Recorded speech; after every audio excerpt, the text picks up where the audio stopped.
샬롬 할렐루야. 데살로니가 전서 5장 23절.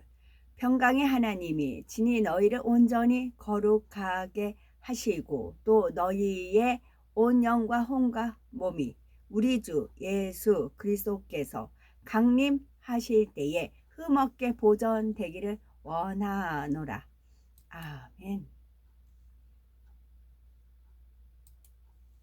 1차 영혼육 5번째 그릇 됨됨이와 마음 됨됨이입니다. 하나님의 말씀을 어떤 심정으로 받고 또 들은 말씀을 어떻게 마음에 새기고 행해 나가느냐에 따라 각 사람의 마음 그릇 됨됨이가 결정이 됩니다. 먼저 그릇 됨됨이 차이가 왜 중요한지 설명한 후에 마음 됨됨이에 대해서 살펴봅니다. 그릇 됨됨이가 중요한 이유는 그릇됨에 따라 하나님의 말씀을 마음에 담아 새기고 행하는 정도가 다르며 그릇됨이 좋으면 그만큼 성결을 신속히 이루고 영적인 능력도 더 크게 나타낼 수 있기 때문입니다.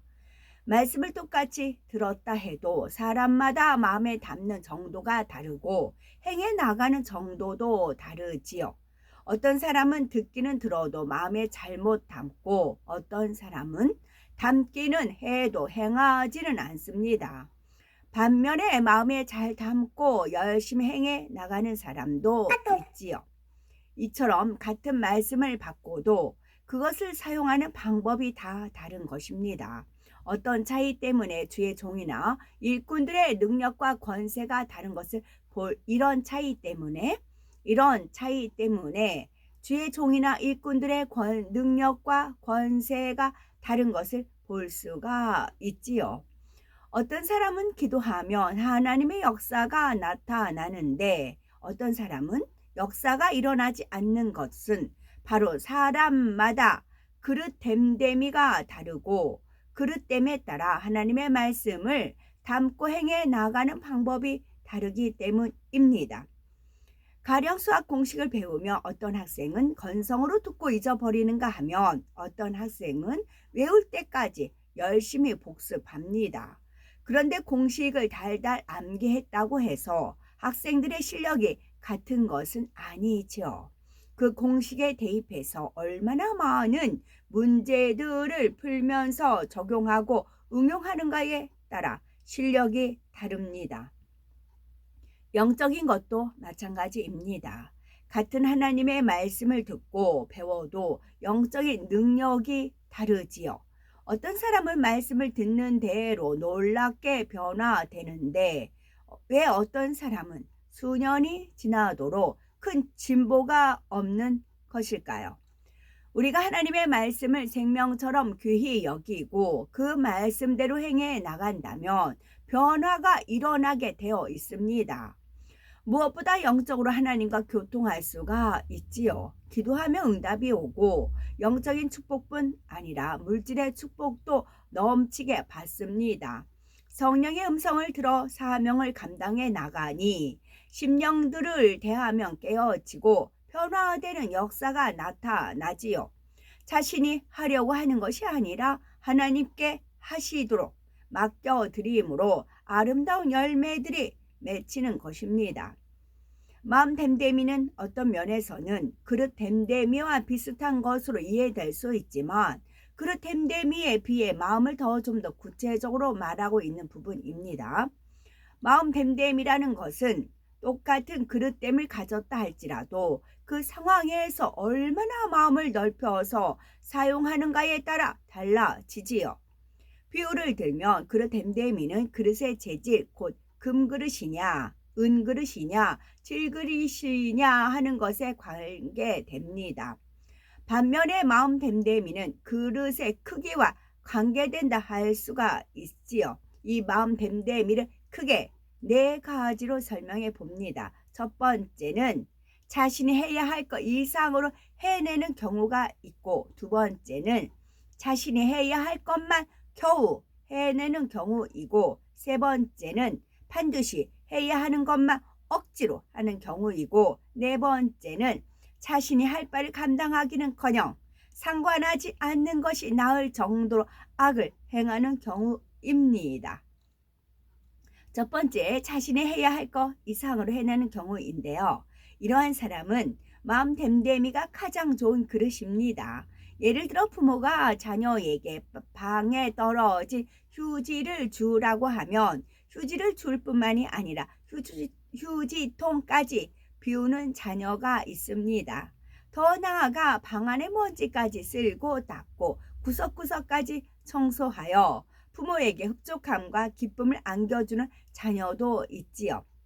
또 청소할 때 자기 집 마당과 문 앞만 치우고 끝내는 사람이 있는가 하면 옆집 대문 앞까지 쓸어주는 사람도 있지요. 더 나아가 동네 길목길까지 부지런히 청소하는 사람도 있고요.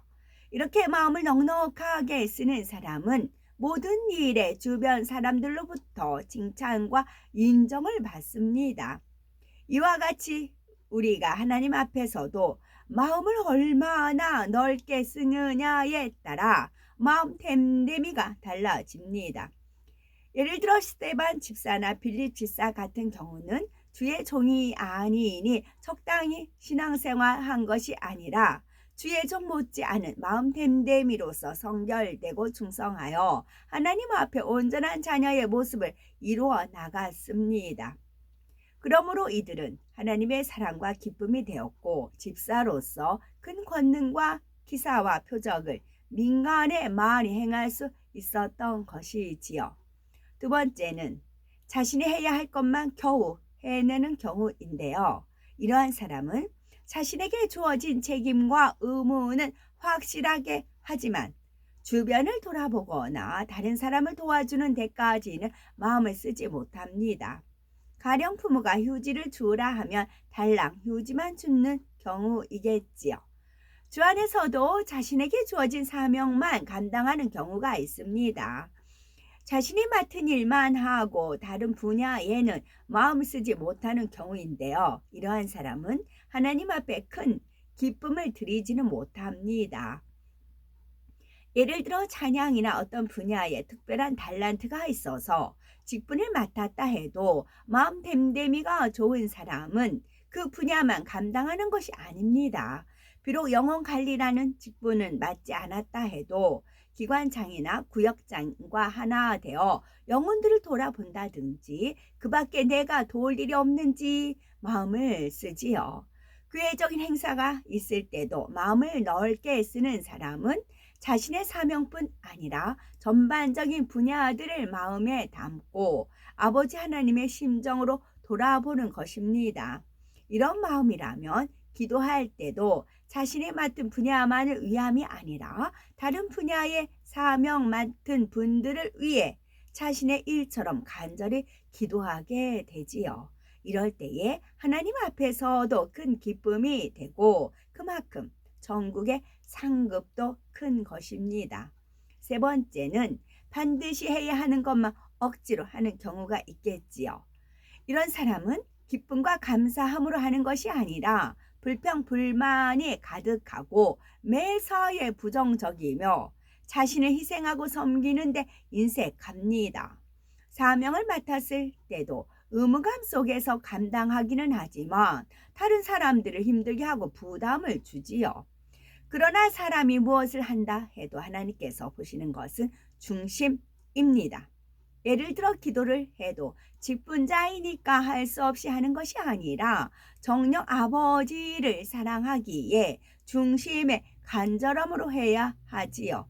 또한 맡은 분야에 부흥을 이루고자 할 때도 열매를 내야 한다는 부담감에 억지로 신방하고 전도하는 것이 아니라 영혼들을 사랑하기에 자기 몸처럼 돌아보고 어찌하든 한 사람이라도 더 구원에 이르도록 뜨거운 마음으로 복음을 증거해야 하는 것입니다. 이런 사람의 입에서는 부정적인 말이나 불평, 불만이 나오지 않습니다. 항상 기쁨의 찬송이 흘러나오고 하나님의 사랑과 하나님의 은혜에 감사하는 고백이 저절로 나오지요. 이와 같이 내게 맡겨진 것을 이룰 때 인색함으로나 억지로 하지 말고 오직 하나님을 사랑하여 자원하는 마음으로 감당해 나가야 하겠지요. 네 번째로 자신의 할 바를 감당하기는커녕 상관하지 않는 것이 나을 정도로 악을 행하는 경우가 있답니다. 이러한 마음 됨됨이를 가진 사람은 책임감이나 의무감도 없고 상대에 대한 배려도 없을 뿐만 아니라 자기 생각과 이론을 고집하여 다른 사람을 힘들게 합니다. 가령 부모님이 청소를 하라고 시키면 동생도 있는데 왜 꼭 나에게 시키느냐 하면서 청소도 하지 않고 오히려 동생을 때려 울리는 경우이겠지요. 하나님의 일을 할 때도 당연히 해야 되는 일인데도 내가 왜 이런 일까지 해야 하느냐 하면서 불평불만하며 더 나아가서는 여러 사람을 힘들게 하며 화평을 깨는 사람들이 있지요. 또한 맡겨주신 영혼들을 사랑으로 갈무리하지 못하여 잃어버리거나 실족시키는 경우도 있답니다. 그러면서도 자신의 부족함을 회개하고 어찌하든 사명을 잘 감당해 보려고 노력하는 것이 아니라 항상 남의 탓, 환경 탓만 합니다. 이런저런 핑계만 대다가 맡았던 사명까지 놓아버리지요. 이런 사람에게는 무엇을 부탁하고 싶지 않을 것입니다. 기왕에 무슨 일을 맡기려면 첫 번째 경우처럼 자신의 일 이상의 것을 감당하되 기쁜 마음으로 해줄 수 있는 사람을 원할 것입니다. 하나님께서도 일을 이루실 때에 이렇게 마음 됨됨이가 좋은 사람을 기뻐하시며 크게 사용하십니다. 우리는 네 가지 경우 중 어디에 속하는지 한번 점검해 보시기 바랍니다. 어떤 일을 감당할 때 더 넓게 마음을 쓰며 포용하며 살펴보았는지요. 혹시 주어진 만큼만 간신히 감당하면서 불평불만이 가득한 마음이었거나 행한 것도 행치 않으면서 행할 것도 행치 않으면서 주변 사람들을 힘들게 하고 서로 간에 다투며 부딪히는 분야는 없었는지요.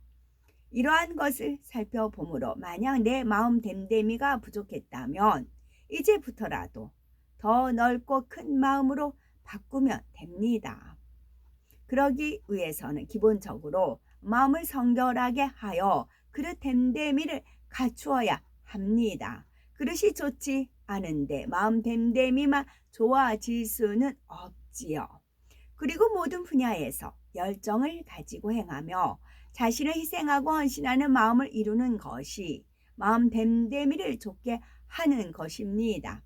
이렇게 마음 됨됨이가 좋은 사람들은 하나님 앞에 쓰임 받을 때도 더 큰 일을 감당하며 영광 돌릴 수 있지요. 요셉은 형들의 시기 질투로 인해 애굽으로 팔려가서 시위 대장 보디발의 종이 되었으나 자신의 신세를 한탄하고 있지는 않았습니다. 매를 맞지 않으려고 주인이 시키는 일만 적당히 한 것도 아닙니다. 성실하게 맡은 일을 행하며 주인의 마음으로 집안일을 돌봄으로써 결국 주인에게 인정받아 그 가정의 재반 업무를 맡게 되었지요. 결국 요셉은 하나님의 택하심을 받아 애굽 온 나라를 다스리는 총리가 되었으며 자기 민족과 자기 가족을 구원하는 위대한 사람이 되었습니다. 자신이 처한 환경 속에서 매 순간 하나님 앞에 최선을 다하고자 노력하며 좋은 마음 됨됨이를 보고 듣고 행하였기에 하나님 앞에 크게 쓰일 수가 있었던 것입니다. 이처럼 각자가 어떻게 마음을 쓰고 자신의 마음 됨됨이를 만들어 가느냐에 따라 하나님 앞에 쓰임 받는데 엄청난 차이가 납니다. 기관에서 단지 회원이라 해도 기관장의 마음으로 모임에 동참하고 신방하며 영혼들을 돌아보면 결국 회원들의 인정을 받아 기관을 맡게 되며 계속 그렇게 마음을 넓혀 가게 되면은 선교회장과 연합회장도 될 수가 있는 것이지요. 이런 사람이라면 교회에서만 열심 내는 것이 아니라 가정에서도 직장에서도 마음을 넓게 쓰며 무사람에게 인정을 받습니다. 이렇게 마음 됨됨이를 아름답게 이뤄나가면 결국은 온 집에 충성하는 자라 인정받은 모세와 같이 하나님 앞에서 귀한 일꾼이 되는 것입니다. 그러므로 말씀을 잘 양식 삼아 크고 귀한 그릇으로 나와서 하나님의 큰 기쁨이 되며 늘 하나님의 사랑과 축복이 넘치는 우리가 되어야 되겠습니다. 아멘.